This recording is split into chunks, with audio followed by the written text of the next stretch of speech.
This is going to take a look at a single to center field with either no runners on base or a runner on third base.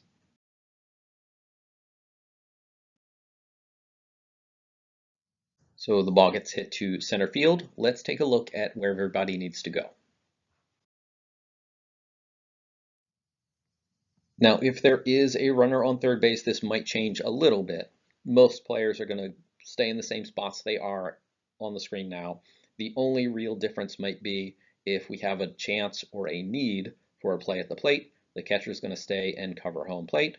Otherwise, most everybody else is going to stay the same. Third baseman might stay on third base in case we get somebody in a rundown, but everybody else is pretty much going to the same place. So basic scenario is going to be if we're not worried about that runner at third, we don't have a play on them, and we're just trying to get that ball back to the infield, hold the runner to first base. So center fielder is going to field the ball. The left and right fielder are going to move in to help out or back up.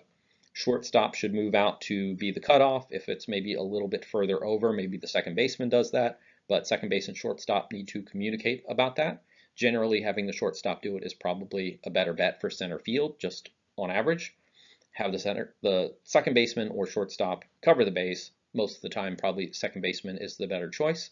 Third baseman, if they're not holding a potential third base runner, they can move up toward second base a little bit, not straying too far from third base, but just kind of being over there in case there's a need for somebody to be there in case a ball gets loose or something. Pitcher is going to move over, depending on where the center fielder is, to be in line with a potential throw.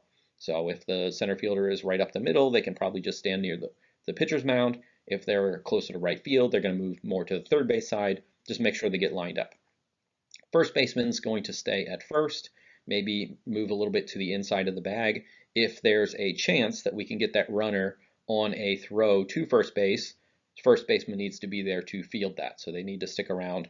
If the ball's hit hard and it's a short hit and the center fielder comes up with it quick and it's a slow runner, we might have a chance.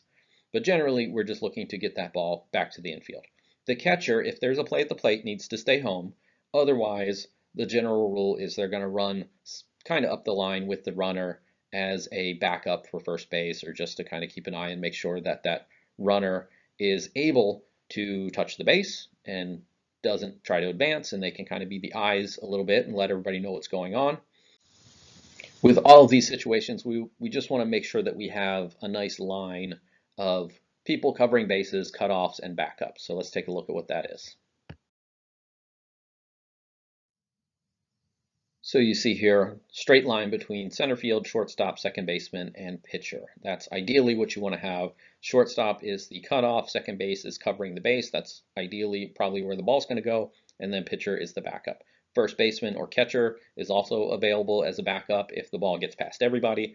Third baseman is there if maybe the ball deflects off the second baseman and goes toward the third baseman. They can pick it up too. So we just want to have everybody involved in every play.